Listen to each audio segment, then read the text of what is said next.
First of all, don't say stand up. Move back. I know I'm behind the bottle here. I need a... Let's stand here. Stand by me, mate. Yeah, okay, well, thank you all so much for travelling so far to see us, to share in this lovely day. Get the mic close to your mouth, mate. Appreciate it's a long way to come, and I know some of you have travelled some distance to be here with us. So I just hope you all enjoy a lovely day. Okay. Right, so I thought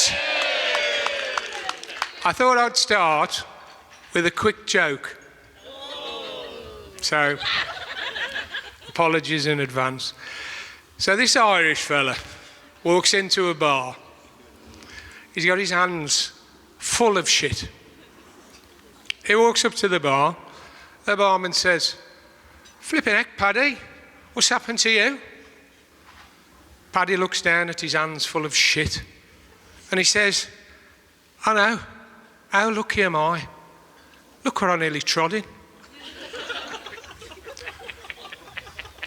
Anyway, boring. I didn't want my speech to go down as too boring, so that's why I started with that joke. However, the next bit could be perceived as a little boring, as this is where I tell you how immensely proud Julia and I are of our daughter Emily, and all that she's achieved so far in her life. And I'm sure you can all agree with me, she looks $1 million today.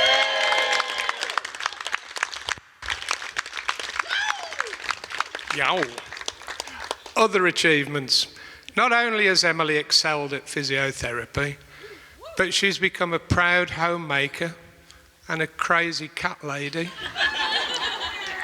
Emily's also managed to find herself a rather special husband in Louis Harper.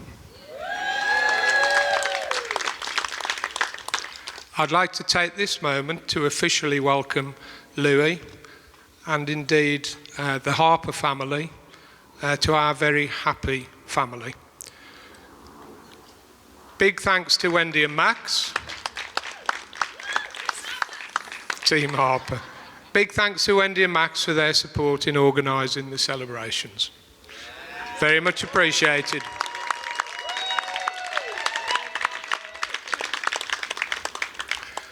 The best man. Where is he? There he is. Today is made even more special for us as we get to see our son Tom acting as the best man, which, as we all know, is a privilege and a testament to the friendship he shares with both the groom and his sister, the bride.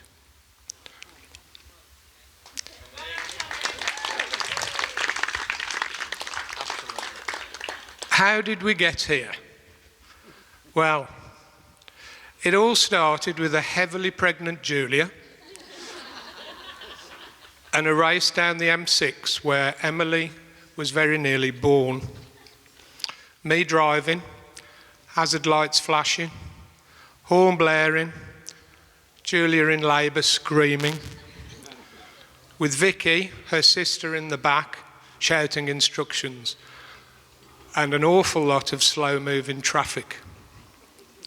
Fortunately, a lorry driver took pity on us and pulled over as we approached junction 10, enabling us to arrive at Walsall Manor with about 2 minutes to spare.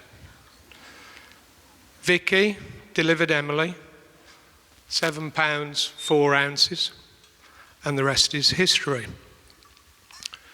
Sadly, Vicky is no longer with us,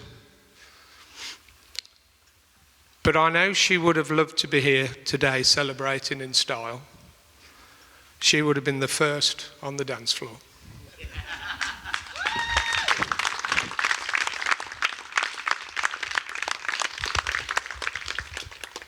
Emily was a mischievous, noisy child, prone to tantrums if things were not going her way. She was dry at 2 years of age, but could poo to order if the situation required it. She could also projectile vomit across a table during meals out at local restaurants. So, good luck, Louie. She liked to eat bath bombs and play with frogs. And as she grew older, we made the mistake of buying her a computer. With this device, she managed to find a game called Club Penguin, which involved raising a family of pets called Puffles. Emily soon worked out that these pets grew faster if you bought them treats such as clothes, food, houses. And so she did. She bought them lots of treats. My next credit card statement arrived, which included the cost of these treats, which was £360.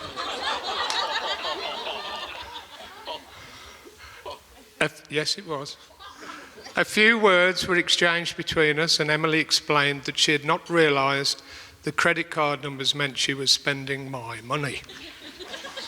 She was only 8 at the time.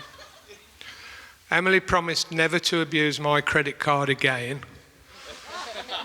Not sure she kept that one.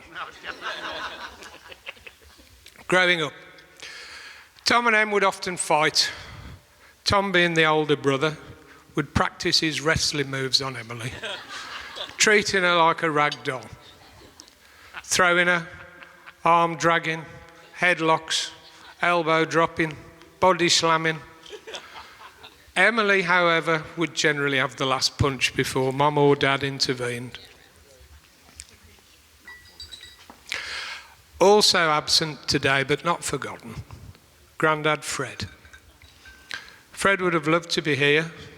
He would no doubt have brought his guitar and regaled us with songs by Neil Diamond and John Denver, to name a few. I know he would have been particularly proud to see Emily today wearing his mother Alice's wedding ring, and in so doing keeping her memory alive too. Louis, what can I say? A few words about Louis. Luby Loobster, as Emily calls him. When Emily first introduced Louis, he was a shy, quiet, pimply, 15-year-old lad with ambitions of becoming a professional footballer. When this didn't work out, he took to darts and drinking.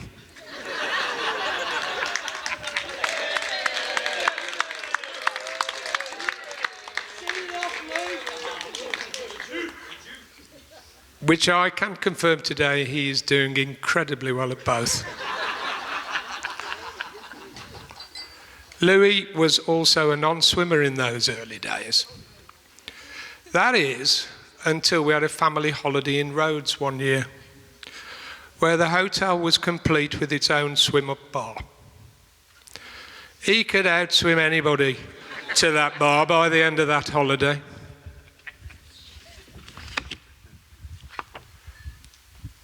When COVID hit and we went into the first lockdown, I took it very seriously, as I needed to protect my family. So Louis was given a choice: stay at home with Max and Wendy, or come and live with the beautiful Emily. Of course, he chose the latter, and who would blame him? It's fair to say that when he puts his mind to something, he generally achieves it. Louis has been Emily's rock for the last 12 years. He is kind-hearted, caring, supportive, hard-working, and he's got some great dance moves. Marriage advice. I'm supposed to give marriage advice, apparently. So here goes. Learn the art of compromise and never go to bed on an argument. And oh yeah, Louis, don't leave the toilet seat up. They hate that.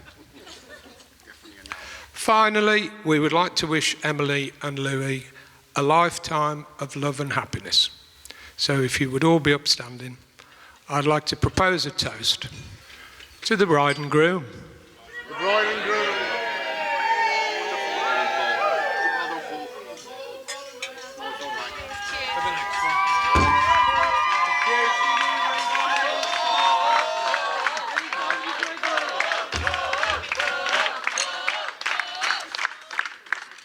Legend.